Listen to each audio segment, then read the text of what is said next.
El cuento del ratón que plantó un bosque. Pocos animales tienen tan mala fama y tan pocos amigos como el ratón. Sin embargo, a pocos animales debemos tanto como a él. El valiente protagonista de nuestro cuento es nada menos que un ratón de campo, un pequeño, discreto y trabajador Apodemus sylvaticus. Sí, así se llama.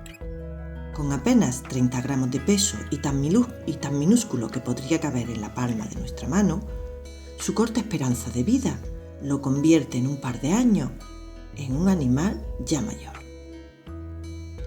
En los bosques y campos donde vive son muchos los animales que querrían atraparlo: zorros, jinetas, garduñas, búhos, cernícalos, serpientes y hasta garzas y cuervos.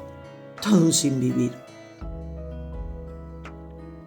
Goloso y glotón como poco, come todos los días el equivalente a su peso en comida.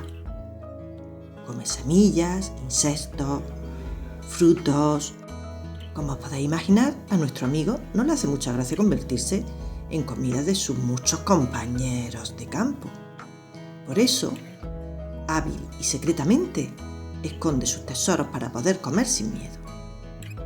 Por doquier, crea nutridas despensas, debajo de una gran piedra, en el interior de un tronco hueco, en una secreta guarida. Allí come y come sin mayor preocupación.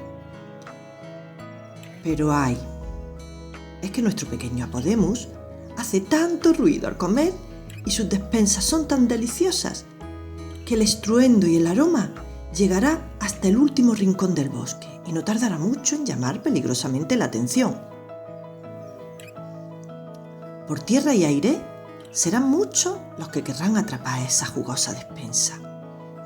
Y hasta el pequeño ratón si se descuida.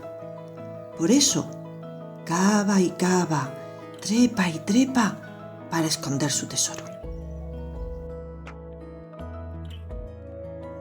Con un poco de suerte, y si su familia no es muy grande y glotona, algunos de sus frutos quedarán a salvo de sus dientes y protegidos por la fresca y húmeda sombra. Nuevos y vigorosos árboles y arbustos germinarán allí y allá, y con ellos una nueva lluvia de exquisita y abundante comida regará todos los rincones de su pequeño territorio. Todo un regalo para el resto de los amigos y no tan amigos que habitan en el bosque de nuestro pequeño, valiente y trabajador ratón de campo. Y este es el cuento del ratón que plantó un bosque.